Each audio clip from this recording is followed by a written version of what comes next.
من يقرأ فاتحة.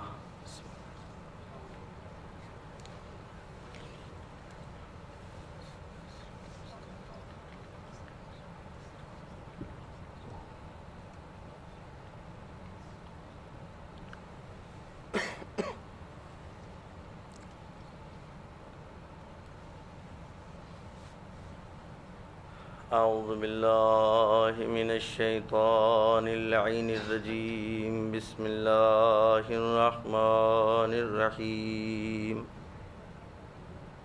الحمد لله رب العالمين. الصلاة والسلام على أشرف الأنبياء والمرسلين سیدنا و نبینا و مولانا بالقاسم محمد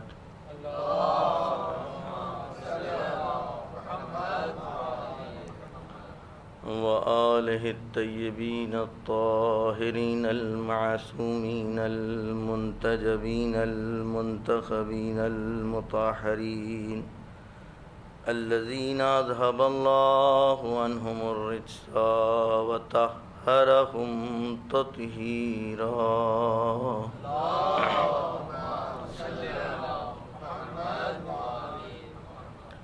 لا سيما بقية الله في الأرضين واللعن على أعدائهم أجمعين من يومنا هذا إلى قيام يوم الدين. أما بعد فقد قال الله سبحانه تبارك وتعالى في محكم كتابه وقوله الحق. بسم الله الرحمن الرحيم. إن كنتم تحبون الله فاتبعوني يحببكم الله ويغفر لكم ذنوبكم واللہ غفور الرحیم. صلوات بر محمد والے.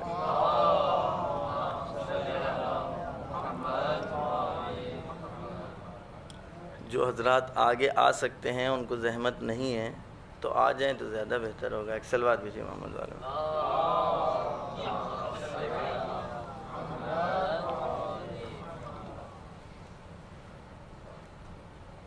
قرآن مجید میں سورہ آل عمران کی 31ویں آیت میں ارشاد رب العزت ہو رہا ہے کہ اگر تم دعوائے محبت رکھتے ہو اللہ سے، ان کنتم تحبون اللہ، اگر تم اللہ سے محبت کرتے ہو، فاتبعونی، اے میرے رسول ان سے کہیے کہ آپ میری اتباع کریں. نتیجے میں یحببکم اللہ، اللہ تم سے محبت کرے گا. اتباع رسول سے پہلے ایک مسلمان صرف محب ہے، اتباع رسول کے بعد پھر محبوب بن جاتا ہے. وَيَغْفِرْ لَكُمْ ذُنُوبَكُمْ، اور صرف محبوب خدا ہی نہیں بلکہ پاک محبوب خدا، وہ گناہوں کو معاف کرتا ہے. اور پھر اعلان کر رہا ہے کہ واللہ غفور الرحیم، اور خدا ہی ہے جو غفور بھی ہے اور رحیم بھی ہے. کل اس آیت کے ذیل میں 2-3 باتیں پہنچائی گئیں. پہلی بات، دعوائے محبت کافی نہیں ہے، لہذا دعوائے محبت کے لیے خدائے متعال نے جو انتظام کیا وہ ثبوت کے طور پر، دلیل کے طور پر اتباع رسول طلب کیا. محبت کے دعوے کے مقابل میں، کیونکہ اللہ سے محبت کا دعویٰ ہے تو یہ بھی کہا جا سکتا تھا کہ تو پھر میرے رسول سے بھی محبت کرو، لیکن وہ بھی دعویٰ ہوتا، کیونکہ کل عرض ہوا کہ محبت دل کے جھکاؤ کا نام ہے. محبت کی جگہ دل ہوا کرتی ہے. اظہار محبت اقدام کی صورت میں ہوتا ہے، لیکن جب تک یہ محبت لفظوں کی صورت میں ہو کوئی بھی دعویٰ کر سکتا ہے. لہذا یہ نہیں کہا گیا فَأَحِبُّونِی، اے میرے رسول کہیے کہ آپ اگر تم اللہ سے محبت کرتے ہو تو ہم سے بھی محبت کرو، نہیں، بلکہ اگر اللہ سے محبت کا دعویٰ ہے تو تمہیں ہماری اتباع کرنا ہوگی۔ ایک مسئلہ یہ پہنچایا گیا۔ دوسری بات اسی کے ذیل میں جو پہنچائی گئی وہ یہ کہ اطاعت اور اتباع بغیر قید و شرط کے طلب کی جا رہی ہے، کہ اگر تم محبت کر رہے ہو تو اتباع کرو۔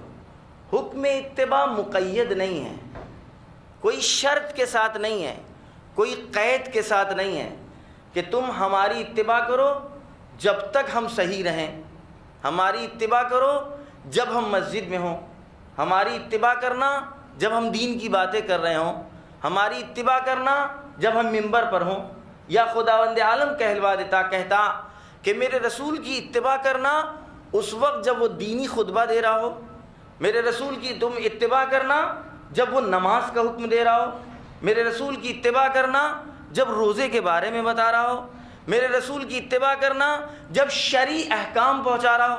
کچھ بھی نہیں کہا گیا، بلکہ اعلان ہو رہا ہے فَاتَّبِعُونِی، تم میری اتباع کرو۔ کہلوا رہا ہے رسول سے، لیکن کسی مسلمان میں دم نہیں کہ وہ یہ کہہ دے کہ یہ رسول خود سے کہہ رہے ہیں، کیونکہ میں نے عرض کیا کہ قرآن خود اس پورے فارمولے کو حل کر چکا ہے کہ میرا رسول اپنی طرف سے بولتا نہیں، میرا رسول اپنی طرف سے کوئی اقدام نہیں کرتا، لہذا وہ آیتیں پیش کی گئی وَمَا يَنْطِقُ عَنِ الْهَوَىٰ إِنْ هُوَ إِلَّا وَحْيٌ يُوحَىٰ۔ اب بغیر قید و شرط کے جب اتباع کا حکم ہوا تو اس کا مطلب عصمت کا اعلان بھی ہے اور صحت قول و فعل کی ضمانت بھی ہے۔ ایک سلوات بھیجیے محمد والے میں۔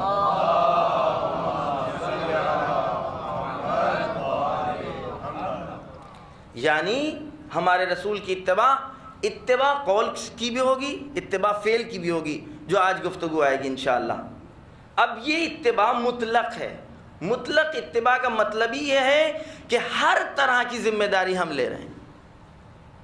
اب رسول کی زندگی کو نہیں بانٹا جا سکتا، یہ بات پیش کی گئی تھی کل، یہ کل کی گفتگو کا خلاصہ، کہ کوئی بھی مسلمان اب رسول کو دو پارٹس میں نہیں کر سکتا، کہ رسول کیونکہ بشر ہیں لہذا بشر کی حیثیت سے ایک زندگی ہے، اور کیونکہ اللہ کے رسول ہیں لہذا رسول کے اعتبار سے ایک زندگی ہے۔ یہ بھی جو گفتگو کی جا رہی ہے وہ اس فرض کے ساتھ کہ سامنے والا یہ ماننے کے لیے تیار ہے کہ ٹھیک ہے اب آپ کا اصرار ہے کہ رسول معصوم ہیں تو میں ان کی رسالت والی زندگی کو معصوم مانوں گا پوری طرح، کیونکہ اب یہاں پر یہ موضوع نہیں کہ اس پر رکا جائے، وگرنہ اصل رسالت میں بھی مطلق کے قائل نہیں ہیں۔ یہ سہو و نسیان کا مطلب کیا ہے کہ رسول بھول جا سکتا ہے، رسول خطا کر سکتا ہے، جان بوجھ کر کے کوئی غلطی نہیں کرے گا، کیونکہ یہ ایک خود رسالت اور نبوت کی کاملاً گفتگو ہے، لہذا یہ باب ہم نہیں کھولنا چاہتے۔ لیکن اس فرض کے ساتھ کہ ٹھیک ہے اب آپ لوگوں کا اصرار ہے کہ رسول ہیں تو رسول کی رسالت والی زندگی میں ہم مانے لیتے ہیں کہ ان کی اتباع آنکھ بند کر کے ہوگی، لیکن بشر کی حیثیت سے انسان ہے، ہماری طرح کھاتے ہیں، ہماری طرح پیتے ہیں، ہماری طرح سوتے ہیں۔ آپ دیکھ رہے ہیں جو تفسیر جو ایکسپلین کیا جا رہا ہے اس بشر کا، کیونکہ بشر کی حیثیت سے لہذا وہ ماننے کے لیے تیار نہیں ہے۔ یہاں پر یہ بات عرض ہوئی کہ رسول کی زندگی کو دو حصوں میں نہیں بانٹا جا سکتا، تین دلیلوں کی بنا کے اوپر۔ نمبر ایک، اگر ہم نے رسول کی زندگی کو دو پارٹس بانٹ دیا، بے حیثیت بشر اور بے حیثیت رسول، تو پھر ایک اور رسول کی ضرورت پڑے گی جو ہمیں یہ بتائے کہ کون سا کام انسان کی حیثیت سے یہ انجام دے رہے ہیں، کون سا پیغام رسول کی حیثیت سے دے رہے ہیں۔ لہذا ایک کوئی نیا رسول آئے، ایک نیا پیغمبر آئے، کوئی نیا میسنجر آئے جو رسول کی زندگی پر نگاہ رکھے ہوئے ہو، بے عنوان بشر کون سی گفتار ہے اور بے عنوان رسول کون سی گفتار ہے۔ دوسری دلیل، اگر ہم نے رسول کی زندگی کو دو حصوں میں بانٹ دیا تو بھی غیر مسلم کے سامنے ہم اسلام کو بے عنوان دعوت بنا کے پیش نہیں کر سکتے۔ یہ ہمارا دین آخری دین نہیں کہلائے گا، اور جب آخری دین نہیں ہے تو دین اسلام کو ہم کسی دوسرے نان مسلم غیر مسلم کے سامنے پیش نہیں کر سکتے. کیوں؟ اس لیے کہ وہ بھی ہم سے یہی سوال کرے گا، پہلے تم یہ بتاؤ کہ اسلام کے جو قوانین ہم تک لائے ہو ان میں کون سی شقیں بے حیثیت رسول بیان کی گئی ہیں، کون سی شقیں بے حیثیت بشر اور انسان بیان کی گئی ہیں. ظاہر ہے اگر ہم غیر مسلم کے سامنے اس مجموعے قوانین کو لے کر کے جائیں جو رسول سے ہم تک پہنچے ہیں، تو جب ایک مسلمان دو حصوں میں بانٹ رہا ہے تو غیر مسلم اگر ہم سے سوال کرے گا تو کیا جواب ہے میرے پاس؟ ایک صلوات بھیجیے محمد والے میں.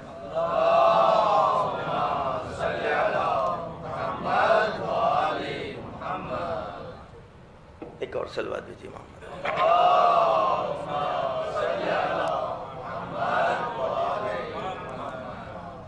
اور تیسری جہت کہ ہم رسول کی زندگی کو نہیں بانٹ سکتے کیونکہ اسلام، کل میں نے اس رخ کو پیش کیا تھا کہ ہم اور آپ قبول نہیں کر سکتے. میرا ضمیر اس بات کو گوارا نہیں کرتا کہ آپ میری زندگی کو دو حصوں میں دیکھیں. ہم نہیں چاہتے، ہم گوارا نہیں کرتے کہ ہم آپ کی زندگی کو دو حصوں میں دیکھیں بعنوان ایک مسلمان. نہیں، خود اسلام نہیں چاہتا. اسلام متقاضی اس بات کا ہے کہ ایک مسلمان دو حصوں میں اپنے آپ کو نہیں بانٹ سکتا. مسلمان کی حیثیت سے ہر جگہ وہ مسلمان ہے. باہر مسلمان، سوتے میں مسلمان، جاگتے میں مسلمان، نجی زندگی میں مسلمان. کیوں؟ اس لیے کہ اسلام جو قوانین لے کر کے آیا ہے وہ صرف مسجد کے قوانین نہیں ہیں، صرف حسینی اور امام باڑے کے قوانین نہیں ہیں. اسلام ایک کامل دین ہے. الیوم اکملت لکم دینکم واتممت علیکم نعمتی ورضیت لکم الاسلام دینا. کوئی بھی گوشہ، کوئی بھی زندگی کا پہلو خالی نہیں ہے، تشنا نہیں ہے. لہذا اگر ہم ایک مسلمان کی زندگی کو دو حصوں میں کہیں کہ نہیں یہ بعنوان مسلمان ہے اور یہاں پر وہ عام زندگی ہے کیونکہ ہندوستان میں ہم رہ رہے ہیں، یہ ہندی بن کر کے رہ رہا ہے، یہاں رہ رہا ہے، یہاں کے اعتبار سے رہ رہا ہے، نہیں کر سکتے. اسلامی قوانین ہمیں اس بات کی اجازت نہیں دیتا کہ ہم اپنی زندگی کو دو حصوں میں بانٹ لیں، صرف مسجد میں مسلمان بنے رہیں، صرف حسینی و امام باڑے میں مسلمان بنے رہیں. نہیں، بلکہ اسلام نے کیونکہ ہر جگہ ہمارے لیے قانون بنایا ہے، دستور العمل بنایا ہے، لہٰذا ہم دو حصوں میں نہیں بانٹ سکتے اپنے آپ کو. لہٰذا جب ایک مسلمان کی زندگی دو حصوں میں نہیں بانٹ سکتی تو کیا رسول کو دو حصوں میں بانٹا جا سکتا ہے؟ ایک صلوات بھیجیے محمد والے میں.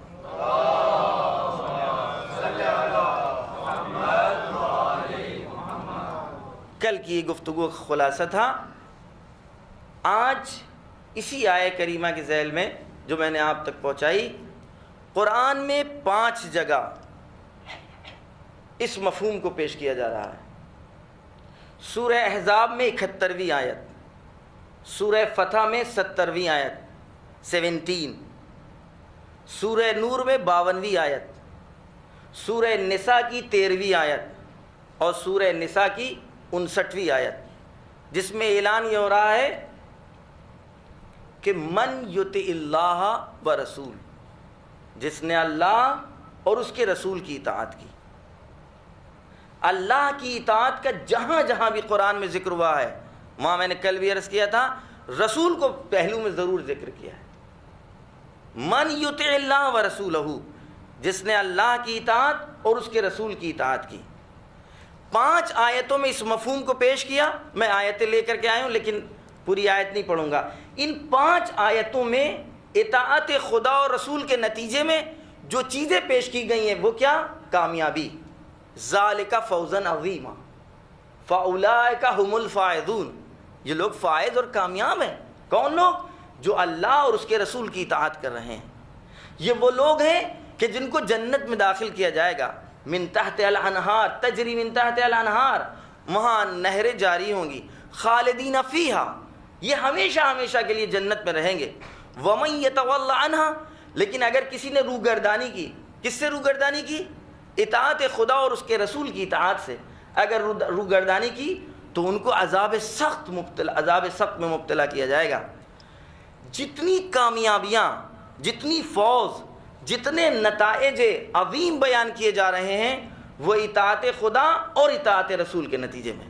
صرف اطاعت خدا نہیں، ومن یطع اللہ، پوری طرح انشاءاللہ آج کل کیونکہ موجم کا زمانہ ہے، ڈکشنری کا زمانہ ہے، موبائلز پر بھی آ چکے ہیں، آپ اس میں جائیے اور لفظ یوتے کو آپ اس میں کمپوز کریے اور سرچ کریے، جتنی آیتیں سب آ جائیں گی کہ جس میں اللہ اور اس کے رسول کی اطاعت کا ذکر ہو رہا ہے۔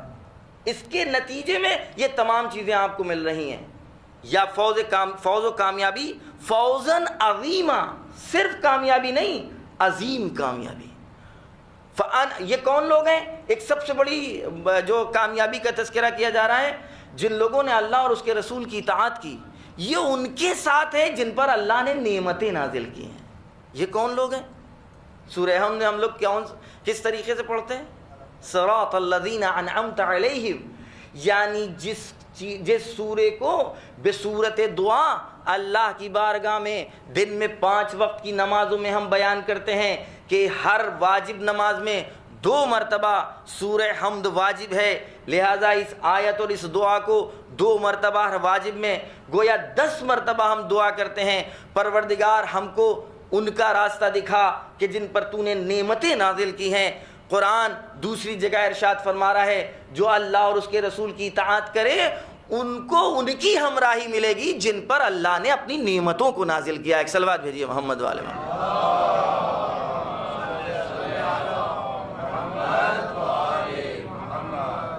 یہ ہیں کون لوگ؟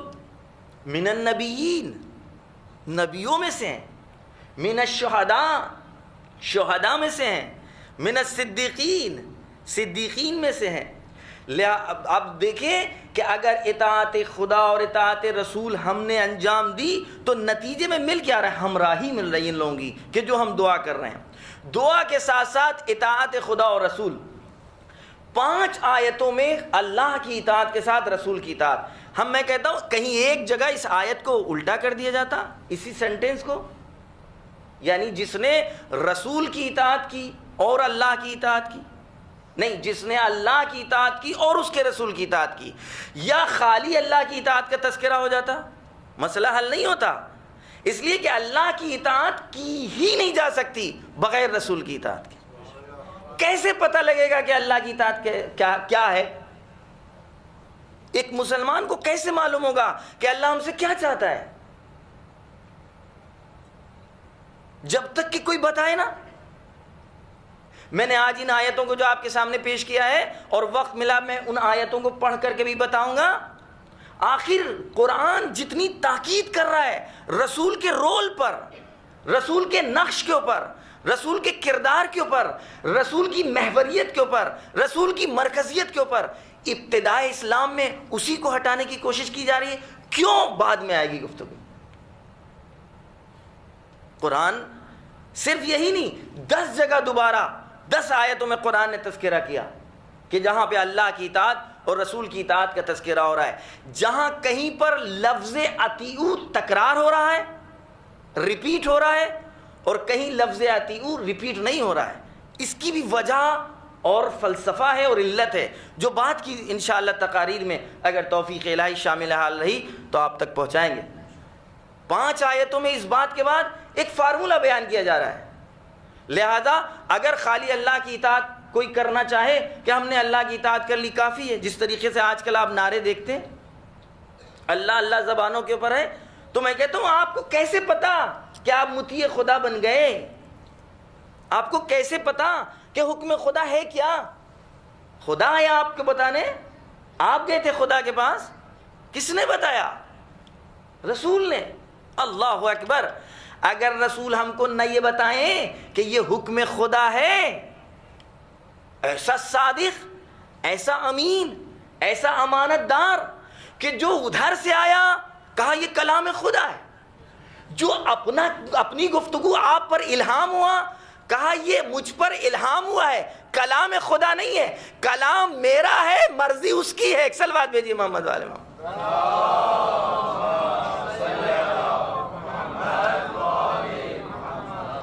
پورا قرآن ہم کو کس نے بتایا کہ یہ اللہ کا کلام ہے؟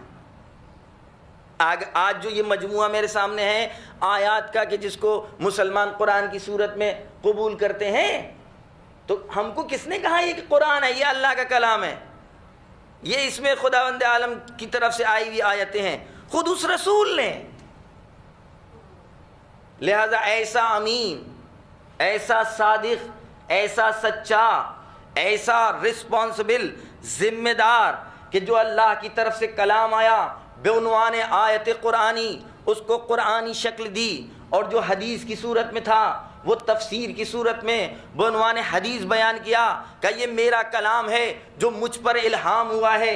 لہذا اب خداوند عالم نے جب رسول نے اپنے کردار کو اس طرح پیش کیا تو ایک کلی فارمولہ پیش کر دیا۔ وہ کلی فارمولہ کیا ہے؟ من یطع الرسول فقد اطاع اللہ۔ بالعکس نہیں ہے، جس نے اللہ کی اطاعت کی تو اس نے رسول کی اطاعت کر لی، قطعاً نہیں ہے۔ پورا قرآن اٹھا کر کے دیکھ لیں، اپنے کمی علم کے اقرار کے ساتھ کہیں پر بھی فارمولے کو الٹا نہیں گیا ہے کہ جس نے اللہ کی اطاعت کر لی اس نے گویا رسول کی اطاعت کر لی، بلکہ فقط من یطع الرسول فقد اطاع اللہ۔ میں نے کل بھی یہ بات کہی تھی، عرب ملک ہے، یہاں عربی کی باتیں سمجھانا آسان ہے۔ پہلا لفظ یطع مضارع کا صیغہ ہے جس میں حال اور مستقبل، پریزنٹ اور فیوچر دونوں معنی لیے جاتے ہیں، قرائن ہو یا نہ قرائن نہ ہو، لیکن جو نتیجے کی صورت میں پیش کیا جا رہا ہے فقط اطاع اللہ، ماضی کا لفظ استعمال کیا جا رہا ہے۔ ماضی کا استعمال علماء فصیح و بلیغ کہتے ہیں جہاں نتیجہ حتمی اور یقینی ہو، یعنی جو اللہ کی، جو رسول کی اطاعت کر رہا ہے وہ اللہ کا مطیع بن گیا، اب منتظر نہ رہے کہ اطاعت کا کوئی تمغہ ملے گا۔ ایک صلوات بھیجیے محمد والے محمد۔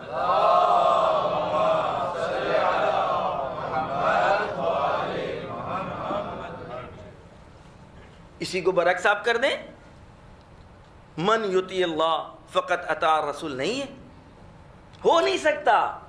اللہ کی اطاعت طے کون کرے گا؟ اللہ کی اطاعت رسول کی اطاعت طے کرے گی۔ جب تک رسول ہمیں نہ بتا دیں کہ اللہ کا حکم کون سا ہے، اللہ ہم سے چاہتا کیا ہے، صبح ہم سے کیا چاہتا ہے، ظہر ہم سے کیا چاہتا ہے، مغرب ہم سے کیا چاہتا ہے، رات کے سناٹے میں ہم سے کیا چاہ رہا ہے، دن کے اجالے میں ہم سے کیا چاہ رہا ہے، کون بتائے گا؟ لہذا فاتبعونی میں سب کچھ پوشیدہ ہے۔ اب یہاں پر لفظ اطاعت کا استعمال نہیں کیا گیا، بلکہ کہا کہ اگر تم دعوی محبت رکھتے ہو تو ہمارے رسول کی اتباع کرو۔ اطاعت مفہوم عام ہے جس میں قول کی بھی اطاعت ہوتی ہے، فعل کی بھی اطاعت ہوتی ہے، گفتار کی بھی اطاعت ہے، عمل کی بھی اطاعت ہے، لیکن اتباع اس کا مفہوم خاص ہے، اس میں اقوال نہیں آئیں گے، صرف عمل آئے گا۔ یعنی وہ عمل جو رسول سے سرزد ہوا ہے، وہ عمل جو رسول کو ہم نے دیکھا کرتے ہوئے، ان اعمال کو دیکھ کر اگر عمل انجام دیں گے تو اتباع کہلائے گی، لیکن اگر رسول نے جو کچھ ہم سے کہا ہے اس کو انجام دیں گے تو اطاعت بھی ہوگی اور اتباع بھی ہوگی۔ ایک صلوات بھیجیے محمد والے محمد۔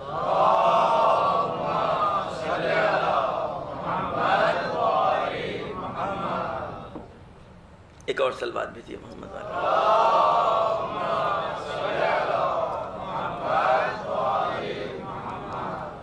اب آپ یہاں پر دیکھیں کہ قرآن کہہ رہا ہے کہ میرے رسول کی اتباع کرو، یعنی کل میں نے عرض کیا تھا نقش قدم رسول کو دیکھیے اور ہم اپنی زندگی اپنائیں۔ یہ نقش قدم کہاں ہے؟ قرآن میں۔ کوئی قرآن رٹ لے، پورا قرآن حفظ کر لے، اصطلاح میں کہتے ہیں محاورتاً قرآن کو گھول کر کے پی لے، اتباع رسول ہو جائے گی؟ نقش رسول، نقش قدم رسول سے مل جائیں گے؟ علماء کہتے ہیں کہ یہ اتباع جو کہا جاتا ہے کہ نقش قدم رسول پر چلیے، یہ استعارہ ہے، یہ مجاز ہے۔ گویا سمت سفر رسول دیکھیے، آپ جہد دیکھیے، طرز عمل دیکھیے، زندگی رسول کے اوپر نگاہ کریں، طریقہ عمل دیکھیں، جیسے جیسے جہاں جہاں جس طریقے سے رسول نے عمل کیا ہے ہم کو اس طریقے سے زندگی گزارنا ہوگی۔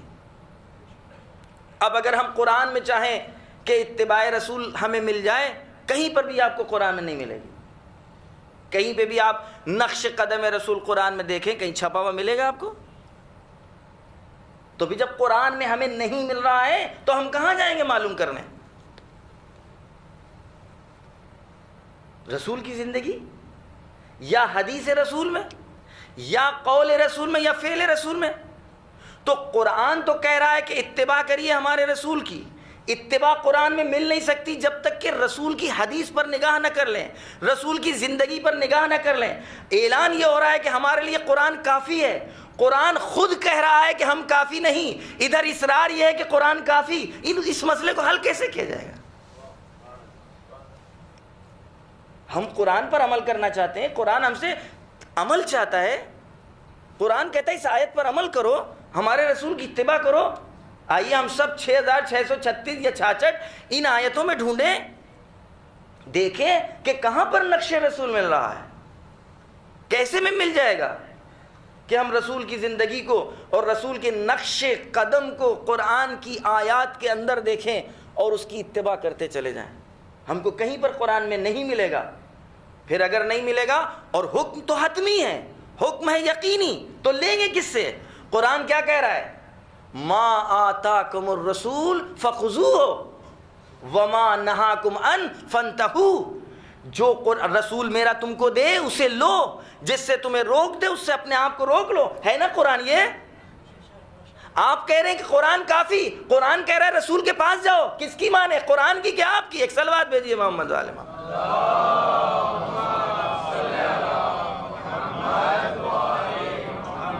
بہت ہی دقت سے نکتے کی صورت میں ہم لوگ سنتے ہیں, خوش ہو لیتے ہیں, لیکن باقاعدہ اب آپ ڈیبیٹ کی شکل میں آئیے, گفتگو جب ہو. آج زمانہ بہت ہے, بالکل دنیا ہتھیلی پر ہے آپ کے, لہذا بالکل 2-2-4 کی طرح منطقی طور کے اوپر آپ سامنے والے سے سوال کر سکیں. ہم قرآن پر عمل کرنا چاہتے ہیں, ہمیں بتاؤ طریقہ قرآن پر عمل کرنے کا کیا ہے. ہم مان لیتے ہیں کہ قرآن ہمارے لیے کافی ہے, لیکن قرآن خود تو کہے کہ ہم کافی ہیں, یا تمہاری مانے؟ قرآن کہہ رہے ہیں ہم کافی نہیں ہیں. اگر قرآن کافی ہوتا تو اتباع رسول کے نقش قدم خود رسول قرآن بتاتا, رسول کے پاس نہ بھیجتا. اس کا مطلب قرآن جس پر نازل ہوا اس کو چھوڑ کر قرآن پر عمل نہیں کیا جا سکتا. کیوں؟ جس نے قرآن کو نازل کیا اس نے سسٹم ہی ایسا بنایا کہ تم خالی قرآن کو لے کر قرآن پر عمل نہیں کر سکتے جب تک کہ اس کے دامن کو نہ پکڑ لو کہ جس کے ساتھ ہم نے قرآن بھیجا ہے. اگر قرآن کافی ہوتا تو ہم خالی قرآن کو نازل کرتے, اس کو بھیجتے ہی نہ. ایک صلوات بھیجیے محمد والے.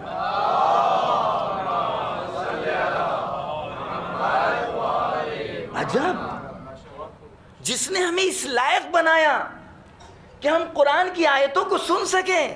مگر قرآن پہلے آیا, رسول نے 40 سال تک اس طریقے سے تربیت کی کہ 180 ڈگری عرب کے سماج اور معاشرے کو بدل دیا. جہاں خون خرابہ, لوٹ مار فخر سمجھا جاتا ہو, جو زیادہ لوٹ لے وہ زیادہ طاقت والا, جس کے پاس زیادہ مال وہ زیادہ عزت والا, جو زیادہ قتل کر دے, جن کے قبیلوں کی تاریخ کینہ و دشمنی طولانی ہو, وہ زیادہ اصیل عرب کہلاتے تھے. کہ دیکھیے اس قبیلے میں ایک اونٹ قتل کیا گیا تھا, 100 سال گزر گئے, 70 سال گزر گئے, ہماری جنگ برقرار اور باقی ہے. فخر فروشی ہوتی تھی, افتخار ہوتا تھا. ایسے سماج اور معاشرے کی آخر رسول نے کس طریقے سے تربیت کی ہوگی کہ پہلے اسلام کا پیغام نہیں پہنچایا, پہلے خدا کا ڈائریکٹ کوئی پیغام نہیں پہنچایا, بلکہ فطرتی طور کے اوپر سوئی ہوئی فطرت کو اس طریقے سے بیدار کروایا کہ اس معاشرے میں جہاں خیانت کا بازار تھا, جہاں کذب و صدق کا فرق نہیں تھا, اس سماج سے اپنے کو رسول نہیں پہلے صادق کہلوایا,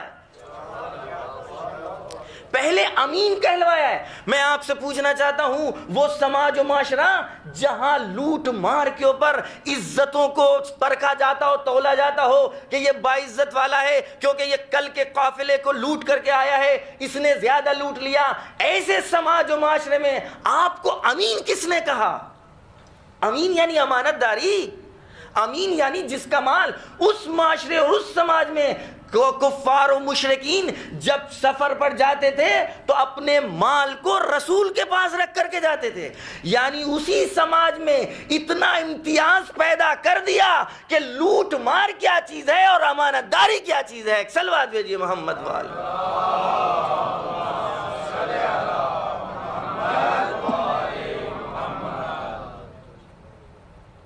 ایک اور صلوات۔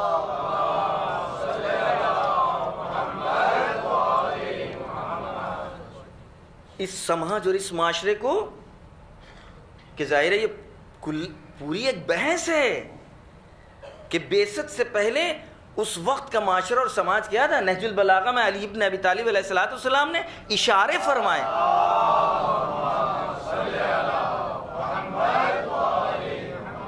کہ اس وقت تمہاری غذا کیا تھی، تمہارا بستر کیا تھا، تمہارا بچھونا کیا تھا، تمہارے مکان کیا تھے، پوری ایک تفصیلی خطبہ ہے آپ کا۔ ایسے اس سماج اور معاشرے کی سماعتیں کہاں پر ہوں گی؟ کیا یہ مخاطب بن سکتے تھے خدا کے؟ لیکن رسول ان کے درمیان رہے، ان کی تربیت کی، اس لائق بنا دیا کہ اب آیات الہی ان کے لیے اتر رہی ہیں، اور جب آیات الہی اتر جائیں اور کہہ دیں یہ آیات ہمارے لیے کافی ہیں اور ہم قرآن کو سمجھ سکتے ہیں، قرآن ہمارے لیے کافی ہے، خدا کی قسم انشاءاللہ اگر گفتگو آئی تو میں بتاؤں گا کہ قرآن کافی کا اعلان ہوا ہی کیوں کہا گیا قرآن کافی ہے۔ لہذا ایسے رسول کو چھوڑا جا سکتا ہے جس نے ہمیں بولنا سکھایا ہو، جس نے ہمیں سننا سکھایا ہو۔ پوری طرح توجہ کیجئے گا، سنتے کیا تھے، اب کیا سنایا جا رہا ہے، بولتے کیا تھے، اب کیا بلوایا جا رہا ہے۔ مگر ان کو فرق پتا تھا صادق اور کاذب کا، مگر ان کو فرق پتا تھا امین اور خائن کا، تو پھر رسول نے اپنے آپ کو امین انہی سے تو کہلوایا۔ 40 سال تک کردار کا لوہا پہلے منوایا ہے، رسالت کا پیغام بعد میں دیا ہے۔ ایک صلوات بھیجیے محمد والے۔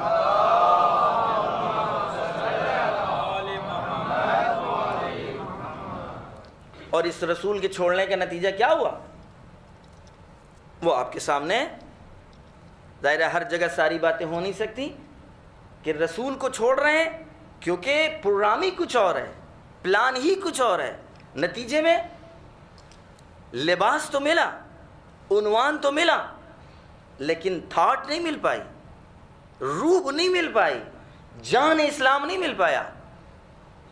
اب آپ دیکھیں کہ قرآن کس طریقے سے نازل ہو رہا ہے، آخر کیسے یہ بات مان لیں کہ رسول کو چھوڑ کر کے ہم قرآن کس طریقے سے ہمارے لیے احکام لے کر کے آیا ہے۔ آج بھی گاہ بگاہ بعض جوان ہیں، بہرحال زمانہ کیونکہ تبدیل ہو رہا ہے لہذا بہت سارے سوال آنے لگے، جناب قرآن میں بتائیے اس کو، قرآن میں اس کا تذکرہ ہے؟ بہت سارے بنام دین، مذہب کے عنوان سے، کلچر کے اعتبار سے ہم اپنی مذہبی رسومات کو انجام دیتے ہیں جس میں کوئی نہی خدا نہیں ہے، کوئی حرام خدا میں مبتلا نہیں ہو رہے، شرعی کوئی قباحت نہیں ہے، ایک رسومات مذہبی اور دینی کے نام سے ہمارے یہاں رائج ہیں کہ جو کوئی حکم خدا کو پامال نہیں کر رہے ہیں۔ سوال ہونے لگتے ہیں کہ بتائیے کہ کیا اس کا قرآن میں تذکرہ آیا ہے؟ یہ وہی ہے۔ یہ دیکھیے نعرہ ہمارا جوان، کیونکہ آج فضا اتنی عام ہو چکی ہے اور مستقل یہ میسج جو فارورڈ ہو رہے ہیں، یہ ایک ایسی بلا اور مصیبت ہے فارورڈ کرنے کی کہ بغیر پڑھے بغیر سمجھے، میں تو سمجھتا ہوں 50% تو ایسے ہوں گے پڑھتے بعد میں ہوں گے، پہلے سوچتے ہوں گے کہیں پیچھے نہ رہ جائیں، فارورڈ پہلے کر دیں۔ ایک صلوات بھیجیے محمد والے۔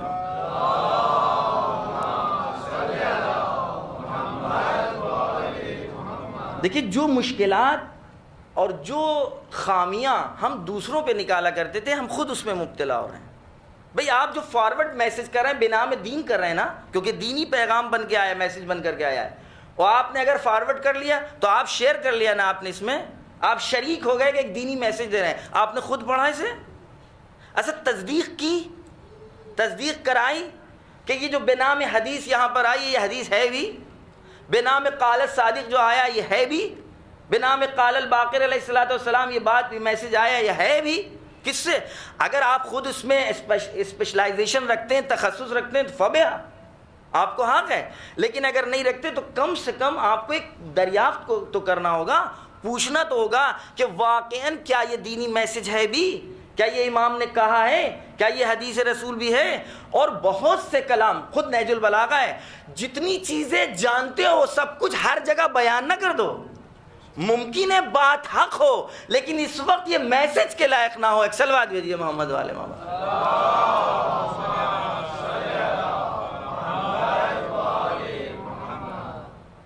نہج البلاغہ کا بالکل صریح جملہ ہے، ہر وہ چیز جو جان رہے وہ بیان نہ کرو۔ لہذا ہم کو دیکھنا ہوگا، غور کرنا ہوگا کہ دینی اعتبار سے۔ اب آپ دیکھیں کہ قرآن جو ہم تک احکام پہنچا رہا ہے وہ کس اعتبار سے پہنچا رہا ہے؟ قرآن میں ہے، قرآن میں آیت آئی ہے، قرآن میں ذکر آیا ہے، قرآن کلیات بیان کرتا ہے۔ آپ دیکھیں جو اہم ترین شریعت کے مسائل ہیں ہمارے سامنے، نماز کا حکم ہے، سب جانتے ہیں، سنا ہوا ہے آپ کا، لیکن ہم کسی اور جہت سے آپ تک پہنچانا چاہتے ہیں۔ نماز کا حکم ہے، اقیم الصلاۃ، نماز قائم کریے۔ نماز کیسے پڑھی جائے گی؟ کتنی رکعت صبح میں پڑھیں گے، کتنی رکعت ظہر میں پڑھیں گے؟ اوقات نماز کا اجمال موجود ہے، اصل حکم نماز موجود ہے، قیام نماز کا حکم موجود ہے، برپائی نماز کا حکم موجود ہے، لیکن نماز کس طرح پڑھی جائے گی، کیسے پڑھی جائے گی، کس سے پوچھیں؟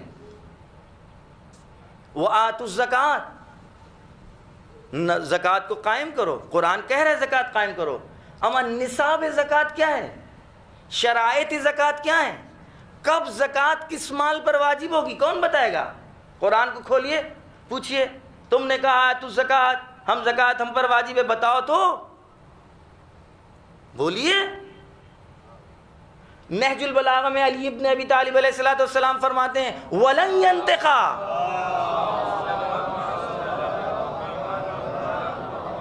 یہ جو میں کہہ رہا ہوں اپنی طرف سے نہیں، قرآن سے پوچھئے، قرآن بولے گا، لیکن آپ کو قرآن کی زبان بھی تو آتی ہو۔ جب قرآن کی زبان نہیں آتی تو قرآن آپ سے کیوں بولنے لگے؟ محرم سے بولتا ہے، یہ نامحرم سے نہیں بولتا، ہم راز سے بولتا ہے، جس کے درمیان پردے پڑے ہوں اس سے کیا بولے گا؟ ابھی کوئی یہاں پر جس کی زبان ہم نہ جانتے ہوں اس کے سامنے ہم بین بجاتے رہے، نہ وہ میری سمجھے گا نہ ہم اس کی سمجھیں گے۔ نہج البلاغہ میں قرآن علی ابن ابی طالب علیہ السلام کا ارشاد ہے وَلَن يَنْتِقَا، قرآن ہرگز نہیں بولے گا، فَاسْتَنْتِقُوا، اس کو بلواؤ، اس کو بلواؤ۔ بلوانے کے لیے زبان آنا چاہیے، زبان کافی نہیں ہے، انسیت ہونا چاہیے، یعنی یہ آپ کو اپنا سمجھے تب بولے۔ بہت سے بچے گھر میں بولتے ہیں، اب ابا کو بہت خوشی ہوئی، بھائی دوست آیا تھا، کہا بیٹے سناؤ، ارے جو تم نے وہ پوئم یاد کی اب نہیں بول رہا ہے، کیوں؟ باپ کو کیوں سنا رہا ہے، اس کو کیوں نہیں سنا رہا ہے؟ کیونکہ ابھی حائل ہے، پردے حائل ہیں، ابھی انسیت نہیں ہے، ابھی یکجہتی نہیں آئی بھائی، ابھی لگاؤ جھکاؤ میلان پیدا نہیں ہوا ہے، ابھی اجنبیت ہے۔ جب تک قرآن میں اور ہم میں اجنبیت قائم رہے گی اس وقت تک نہ قرآن کو ہم سمجھیں گے نہ میری بات قرآن تک پہنچ پائے گی۔ ایک صلوات بھیجیے محمد۔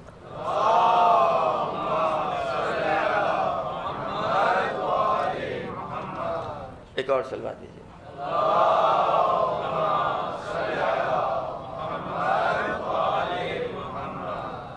وآتوا الزکوٰۃ، زکوٰۃ کو قائم کرو، ادا کرو، دو۔ اما زکوٰۃ کیسے دیں، کس سے پوچھیں گے؟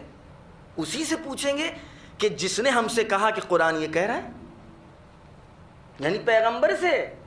حج، قرآن میں حج کا حکم ہے لوگوں کے اوپر جن کو اللہ نے اس لائق بنایا ہے، اس قابل بنایا ہے، اللہ کی طرف سے حکم یہ ہے کہ وہ حج کے لیے جائیں۔ اما مناسک حج، احکام حج کون بتائے گا؟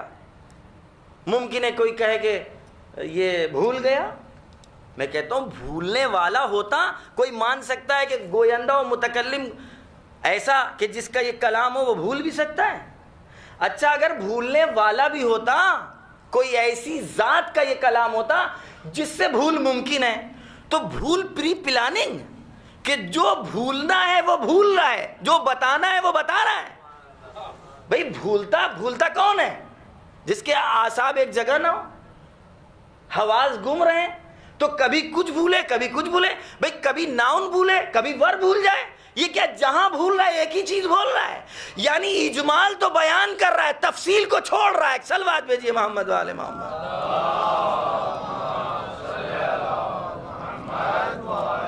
اب دیکھیے کیا کیا بیان کیا اور کیا کیا بھول رہا ہے۔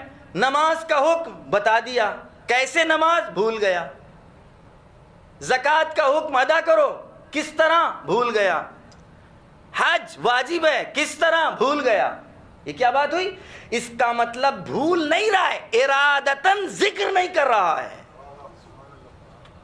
ارادتاً ذکر نہیں کر رہا ہے، بتانا ہی وہ چاہتا ہے کہ اجمال میرے ذمہ ہے، تفصیل تمہارے درمیان ہے جس کو بھیجا ہے۔ صلوات بھیجیے محمد۔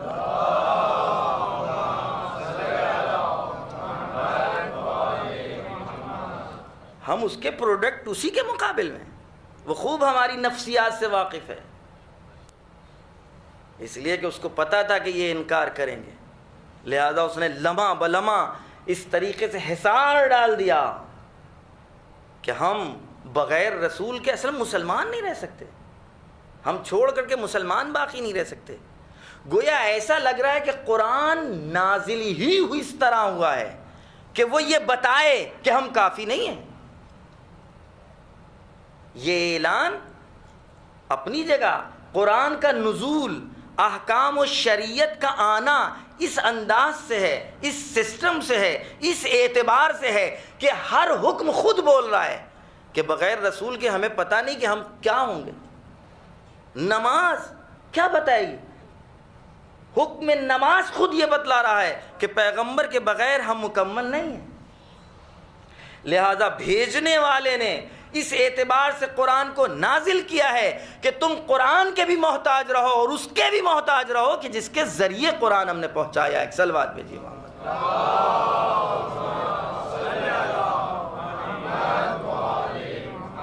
فاتبعونی، تم ہمارے رسول کی اتباع کرو۔ لہذا بغیر رسول کی اتباع کے قرآن پر عمل ممکن نہیں، اطاعت خدا ممکن نہیں، اطاعت رسول ممکن نہیں، محبت خدا کا دعویٰ ممکن نہیں، پورا نہیں ہو سکتا، ہمارے پاس کوئی دلیل نہیں ہے۔ اب جب یہاں تک بات آ گئی تو بات کو آگے بڑھاتے ہوئے صرف اتنا کہ اطاعت کسے کہتے ہیں اور اتباع کسے کہتے ہیں۔ اگر آج یہ بات مکمل ہو گئی تو آج، وگرنہ اس کا نیکسٹ بھاگ انشاءاللہ کل ایک۔ صلوات بھیجیے محمد والے محمد۔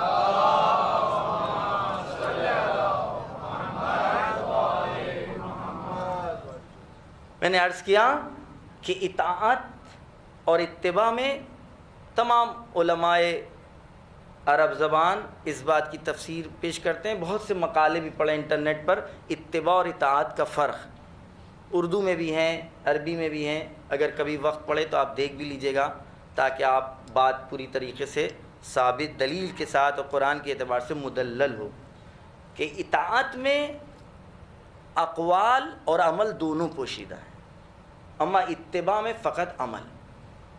اقوال کو کہاں سے لیں گے، اتباع کو کہاں سے لیں گے؟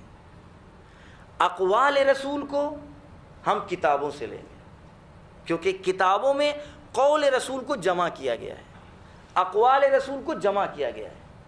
اما جب عمل رسول کی بات آئے گی تو کتاب میں دم نہیں کہ وہ عمل رسول کو منتقل کرے۔ پوری طرح توجہ کیجیے گا، بڑا لطیف سا فرق ہے اور بہت ہی نزاکت کے ساتھ یہ بحث ہے کہ قرآن جتنے اقوال رسول ہوں گے وہ تو کتاب آپ کو بتا دے گی، لیکن نقش قدم رسول کتاب نہیں بتا سکتی، عمل کتاب نہیں بتا سکتی۔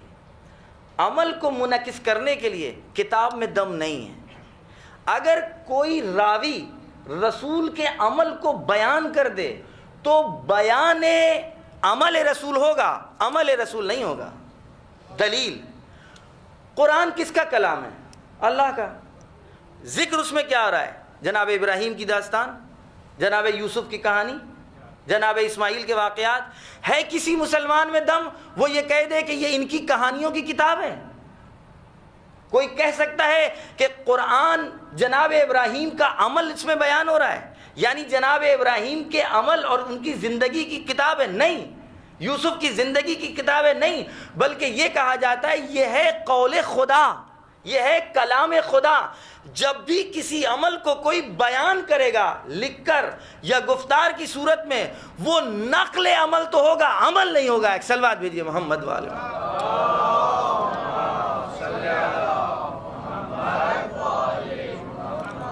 لہذا رسول کے اقوال کی اب ہمیں خالی ضرورت نہیں ہے، فاتبعونی کا بھی لفظ آیا ہے، ہمیں نقش قدم رسول بھی چاہیے۔ اگر نقش قدم رسول چاہیے یعنی عمل چاہیے، تو کتابوں میں جب یہ دم نہیں کہ عمل رسول کو منعکس کرے، تو پھر جب کتاب نہیں بیان کر سکتی تو کس کے پاس کون سی چیز ہے؟ ہم کو آئینہ چاہیے، جو آئینہ رسالت ہو، جو آئینہ رسول ہو۔ دیکھیے آئینے میں یہ دم ہے کہ وہ عمل کو منعکس کرتا ہے۔ آپ آئینے کے سامنے کھڑے ہو جائیے، آپ اپنے ہاتھ کو جنبش کریے، ہلائیے، آئینہ بتائے گا۔ ہاتھ کو روک لیے، آئینہ روک آپ کی اس تصویر کو، آپ کے اس ہاتھ کو رکا ہوا سکون کے ساتھ بتائے گا۔ اب یہاں کیا یہ آئینہ منعکس کر رہا ہے آپ کے عمل کو۔ اس آئینے میں کچھ خوبیاں ہیں، کچھ کمیاں ہیں۔ خوبی کیا ہے؟ ایز اٹ از، جو ہے ویسا بتائے گا، کم و زیاد نہیں کرتا۔ آپ اونچا نیچا بٹن لگائے ہوئے، آپ آئینے کے سامنے کھڑے ہو جائیے، فوراً آپ کو بتا دے گا کہ آپ کا یہ بٹن اونچا نیچا ہے۔ اچھا، اور دوسری خوبی کیا ہے؟ آپ اس کے سامنے سے ہٹ جائیے، آپ کا بھائی سامنے آ جائے، کہے ارے میرے بھائی کے اونچے نیچے بٹن بتائے تھے، دیکھیں کہاں پہ ہیں، تو اب آئینے میں تلاش کریے، ملے گا نہیں۔ یعنی آپ کا عیب آپ کو بتائے گا، آپ کے غیر کو نہیں بتائے گا۔ حدیث نے بڑھ کر کے آواز دی، المؤمن مرآۃ المومن، مومن ایک دوسرے مومن کے لیے آئینہ ہے۔ آئینے کا کام کیا ہے؟ میں نے عرض کیا، آئینے کی یہ خوبی ہے کہ آپ سامنے آ جائیے، آپ کے عیب کو آپ کو بتا دے گا، بولے گا بھی نہیں، چپکے سے آپ کو بتائے گا۔ اب آپ کو غصہ آ جائے، آپ نے ہمارا عیب بیان کر دیا، آپ پٹک دیجئے۔ اس آئینے کے کئی ٹکڑے ہو گئے، جتنے ٹکڑے ہوں گے ہر ٹکڑے میں میرا عیب نظر آئے گا۔ غصے سے کام مسئلہ حل نہیں ہوگا جب تک عیب دور نہیں کریں گے، یہ عیب دکھاتا رہے گا۔ ایک صلوات بھیجیے محمد والے۔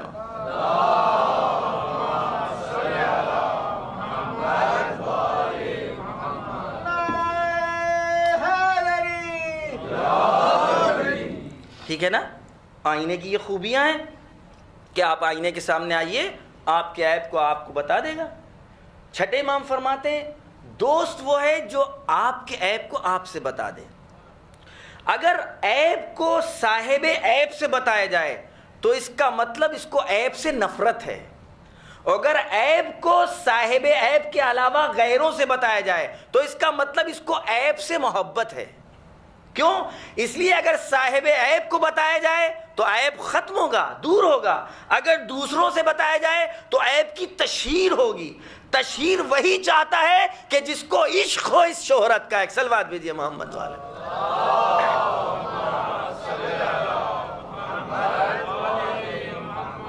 لہذا یہ آئینے کی خوبیاں ہیں کہ آئینے کے سامنے آپ آئیے تو آئینہ آپ کے عیب کو، اس عمل کو، اس حرکت کو، اس سکنات کو منتقل کر دے گا، منعکس کر دے گا۔ لیکن اس آئینے میں کمیاں بھی ہیں۔ رسول کامل ہے، ہمیں کامل آئینے کی ضرورت ہے۔ ہمیں کچھ خوبیاں کچھ کمیاں ایسا نہیں چاہیے، کامل کے لیے کامل آئینے کی ضرورت ہے۔ یہ انسان کامل ہے، ہمیں انسان کامل چاہیے جو اس کے عمل کو منعکس کر سکے، جو اس کے عمل کو بتا سکے۔ وہ کامل آئینے کہاں کون بتائے گا؟ غیر کامل کامل کا بتا دے نہیں سکتا، کامل ہی کامل کا بتا دے گا۔ لہذا خود رسول بتائیں کہ یہ بتائیے کہ آپ کے عمل کو کن آئینوں میں دیکھیں، تو یا عمل کے ذریعے یا قول کے ذریعے رسول جن کے ارد گرد رہیں، جن کو سمیٹیں، جن کو جمع کریں، جن کے بارے میں خدا سے کہیں ہؤلاء اہل بیتی لحمہم لحمی دمہم دمی، یہ ہے وہ آئینے کہ جن سے رسول کا پورا عمل ہم تک میں پہنچے گا۔ ایک صلوات بھیجیے محمد۔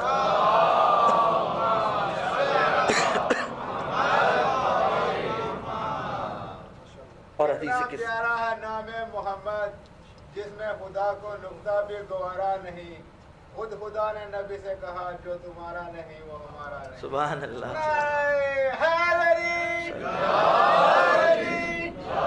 بیعت دشمنات لعنت، بیعت دشمنات لعنت، نعرہ صلوات۔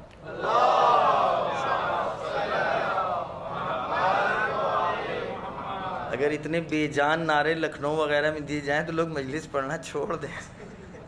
صلوات بھیجیے محمد والے۔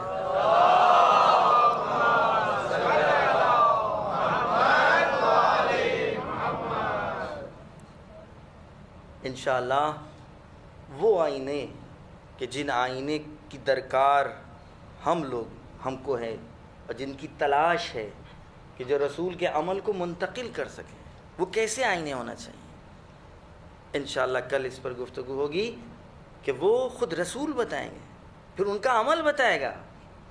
آئینے میں جو سایہ منعکس ہو رہا ہے اگر ملتا جلتا ہو، لوگ اقرار کریں، لوگ کہیں، لوگ بولیں، ولو وہ بظاہر آپ کے ساتھ نہ ہوں، لیکن جب کوئی موقع مل جائے تو زبان پر آ جائے یہ بات، اس سے پتہ لگے گا کہ ہم کو ایسے آئینوں کی ضرورت ہے کہ جن آئینوں کا تعارف خود رسول کرا کر کے گئے۔ اسی حدیث کے ساتھ جو جملے ہیں اس سے پتہ لگتا ہے کہ رسول اکرم نے اپنی زندگی میں بتا دیا تھا کہ اگر ہمارے بعد تمہیں ضرورت پڑ جائے دین کے اوپر عمل کرنے کی تو پھر تم ان کے در پر آنا، یہ تم کو بتائیں گے کہ ہم کیا چاہتے ہیں، یہ تم کو بتائیں گے کہ ہماری تم سے کس چیز کی درخواست ہے، کس چیز کی دعوت ہم تم کو دے کر کے گئے اور کس طرح وہ دعوت تمہارے درمیان باقی رہے گی۔ کل بھی میں نے عرض کیا تھا اور انشاءاللہ تفصیلی اس حدیث پر بھی بات آئے گی، حسین منی وانا من الحسین، حسین مجھ سے اور میں حسین سے ہوں۔ کیا مطلب ہے اس کا؟ گویا رسول اکرم جب تک کربلا رونما نہیں ہوئی ہے اس وقت حسین رسول سے، اور سن 61 ہجری سے کے بعد سے ہے کسی مسلمان میں دم جو کہہ دے کہ اس حسین کی قربانی کے بغیر کیا رسول کی وہ زحمتیں، آپ کی رسالت، آپ کی بعثت، آپ کا مقصد، آپ کا ہدف وہ باقی رہ سکتا تھا؟ یہ دور اب لڑائی جھگڑے والا نہیں ہے، یہ گفتگو والا ہے، 2 4 والی باتوں والا ہے۔ اس کا جواب دیجئے۔ پورے گھرانے کو اور پورے خاندان کو جمع کر کے میدان میں آیا ہے، تیر و تبر نہیں لے کر کے آیا ہے، اور کتنی آمادگی سے آیا ہے، جس میں جوانوں کے ساتھ بوڑھے بھی ہیں، بوڑھوں کے ساتھ بچے بھی ہیں۔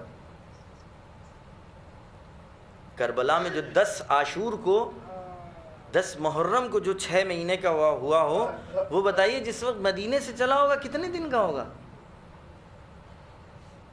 آخر امام حسین کو اپنے اقدام پر کتنا یقین تھا، کتنا اطمینان تھا کہ چھوٹے سے بچے کو گھر سے لے کر کے چلیں۔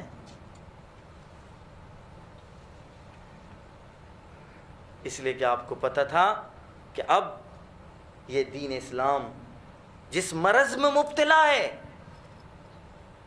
اس کو صرف ہمارے جیسے طبیب کی ضرورت نہیں ہے، اب ہمارے خون کی ضرورت ہے۔ خون کو تزریق کرنے کے لیے گروپ کا ملنا ضروری ہوتا ہے۔ جب تک خون ملے نہ، اس کا گروپ ایک نہ ہو، وہ کارآمد نہیں ہوتا۔ حسین اس بات کو سمجھ چکے تھے کہ اب اسلام کو، دین محمدی کو ہمارے خون کی ضرورت ہے، اور جو حسین کے ساتھ ہوئے ان کا خون کا گروپ ایک تھا امام حسین کے ساتھ۔ لہذا جو 5 دن پہلے کہیں پر بھی ہو ادھر کربلا کی اس راہ میں امام کے ساتھ آیا، اب دین اسلام نے اس کے خون کو قبول کر لیا۔ حر جو سبب باعث بنا کہ آپ راستے میں رک جائیں، جس راہ پر تھے وہ راستہ چھوڑ دیں، لیکن وہی حر جب تبدیل ہوا، بدلا، تب اس کے خون کی ضرورت ہے۔ امام حسین علیہ السلام نے اس کے خون کو لیا کہ آؤ حر، تم جب خود سے آ گئے اس میدان میں اور تم نے خود سے قبول کر لیا، تو اب اسلام کو تمہارے خون کو بھی تزریق کر دیں۔ بس میرے عزیز دوستوں، آج تک کربلا باقی اپنی قربانیوں کی بنا کے اوپر ہے۔ قربانیوں پر ہم لوگ نہیں روتے ہیں، گریہ نہیں کرتے ہیں، لیکن ایک دن میں اتنی بے دردی کے ساتھ اتنے مصائب اور آلام کا سامنا، حسین جیسا وقت کا امام، کربلا کے میدان میں کئی ایسے مواقع آئے ہیں کہ جہاں آپ چیخے مار کے روئے ہیں۔ ان میں سے ایک موقع وہ تھا جب آپ کے جوان بیٹے علی اکبر کو بھیج رہے تھے۔ اس وقت آپ نے ہاتھوں کو بارگاہ رب العزت میں بلند کر کے کہا تھا، پروردگار تو گواہ ہے نا، میں اس کو بھیج رہا ہوں جو تیرے نبی سے مشابہ صورت اور سیرت۔ دوسرا موقع وہ جب آپ اپنے ننھے سے علی اصغر کو لے کر میدان میں اترے، اور جس وقت آپ نے سوال آپ کیا ہے اور پانی آپ کو نہیں ملا اور تیر کا نشانہ آپ کے گلے پر لگا، تو اس وقت آپ نے آپ کو یاد کیا ہے اور آپ کو یاد کر کے اس وقت گریہ فرمایا۔ تیسرا موقع وہ جب آپ کے بھائی عباس نے آواز دی تھی۔ بس میرے عزیز دوستوں، زحمت تمام کر رہے ہیں، آخری موقع ہے، آواز استغاثہ بلند کر رہے ہیں، حل من ناصر ینصرنا، حل من مغیث یغیثنا، حل من معین یعیننا، ہے کوئی جو ہماری مدد کرے، ہے کہ جو ہماری آواز استغاثہ پر لبیک کہے۔ آواز نہ آئی بلکہ خیمے میں بیویوں میں کوہرام مچا۔ امام خیمے میں پلٹ کر کے آئے، دیکھا بیویاں گریے میں مصروف ہیں، کیا وجہ ہے؟ کہا بچے نے آپ کی آواز استغاثہ پر اپنے آپ کو گہوارے سے گرا دیا ہے۔ کربلا میں یہ مجاہد اب خود سے میدان میں آنا چاہتا ہے، اگر اپنے آپ کو گراتا نہیں تو شاید تاریخ لکھ دیتی کہ باپ اپنے بیٹے کو خود سے لے آئے۔ نہیں، وقت کے امام کی آواز پر اس بچے نے لبیک کہا ہے۔ حسین نے بچے کو لیا، گویا رباب بھی یہ چاہتی ہیں کہ آقا ایک مرتبہ اس میرے بچے کے لیے پانی کے لیے سوال کر لیے، شاید میرے بچے کو پانی مل جائے۔ امام نے بچے کو آغوش میں لیا، میدان کا رخ کیا، آواز دیتے ہیں قوم جفاکار، تم یہ سمجھتے ہو کہ ہم نے خطا کی، اس بچے نے تو کوئی خطا نہیں کی۔ کہتے کہتے ایک مرتبہ بچے کو زمین پر لٹاتے ہیں، آواز دیتے ہیں اگر تم سمجھتے ہو میں بچے کے بہانے پانی مانگ رہا ہوں تو آؤ اس بچے کو اپنے ہاتھ سے پلا دو۔ اور اس کے بعد اپنے بچے کو خطاب کرتے ہیں، اے میرے لال، تم بھی حجت خدا کے بیٹے ہو، اپنی حجت کو تمام کرو۔ بس کہتے ہیں ننھے سے بچے نے اپنی سوکھی زبان پپڑے ہوئے ہونٹوں پر پھیرنا شروع کی، آواز گونجنے لگی، حسین سچ کہتے ہیں، اقطع کلام الحسین، ارے بچے کو جلد سے جلد قتل کر دے وگرنہ فوج میں کوہرام مچ جائے گا۔ بس ادھر ہرملا کمان میں تیر جوڑتا ہے، کہتے 3 مرتبہ ہاتھ کپ کپ آیا، کمان زمین پر گرا۔ کسی نے پوچھا اے ہرملا، ارے تو عرب کا بڑا تیر انداز تھا۔ ہرملا کہتا ہے جو میں دیکھ رہا تھا وہ تم نہیں دیکھ رہے تھے۔ جب بھی میں کمان میں تیر جوڑتا تھا، کبھی رسول مجھ سے پوچھتے تھے اے ہرملا بتا میرے بچے کی خطا کیا ہے، کبھی علی مرتضیٰ پوچھتے تھے، ارے آخری مرتبہ ایک نقاب پوش بی بی، اے ہرملا میرے بچے کی خطا کیا ہے، جزاکم اللہ خیر الجزا۔ بس تیر کا چلنا تھا، باپ نے بیٹے کو آغوش میں لیا، گلے پر تیر لگا، باپ بچے کو لیے ہوئے خیمے کی طرف بڑھتے پیچھے ہٹتے ہیں۔ ہم لوگ عاشور میں اس عمل کی تعصی کرتے ہیں، انا للہ و انا الیہ راجعون، رضا بقضائی و تسلیم من لامرے، لیکن حسین سوچ رہے ماں نے دیا تھا پانی کے لیے، آخر کس طرح اس ماں کو اس کے بچے کو پلٹاؤں؟ اور ایک مرتبہ قریب پہنچے، میں کہتا ہوں شاید سکینہ پہلے آ گئی ہو۔ بابا بھیا کو پانی پلا دیا؟ اے بابا میں بھی تو پیاسی ہوں۔ بس اب آقا دامن ہٹایا، رباب نے دیکھا میرا آقا سر جھکائے کھڑا ہے۔ ایک مرتبہ بیٹے کو خطاب کیا، اے آقا ارے آپ شرمندہ کیوں ہو رہے؟ ارے آپ کو کیا پتا تھا کہ یہ ظالم اس بچے پر بھی رحم نہ کریں گے؟ ایک مرتبہ بچے کو خطاب کر کے فرماتی ہے، یا بنیا امثلو کا ینر، اے میرے لال کیا تم جیسے بچوں کو بھی نہر کیا جاتا ہے؟ الا لعنت اللہ علی قوم الظالمین، سیعلم الذین ظلموا ای منقلب ینقلبون۔ بار اللہ ہماری اس مختصر سی عبادت کو قبول فرما۔ پروردگار جہاں جہاں بھی محبان اہل بیت ہیں ان کی جان و مال و عزت و آبرو کی حفاظت فرما۔ پروردگار پرچم اسلام کو سر بلند فرما، پرچم کفر و نفاق و شرک کو سرنگون فرما۔ ہمارے امام کی ظہور میں تعجیل فرما، ہم سب کو ان کے اعوان و انصار میں شمار فرما۔ ایک سورہ فاتحہ کی درخواست ہے سید ہاشم رضا جعفری، مولانا ابن حسن نجفی، سید طاہر عباس رضوی، روشن آرا بنت رحمت اللہ، سید شبیر حسن ابن صغیر حسن اور تمام مومنین اور مومنات کو ایک سورہ حمد اور 3 مرتبہ سورہ توحید کی تلاوت فرما کر دیا فرما۔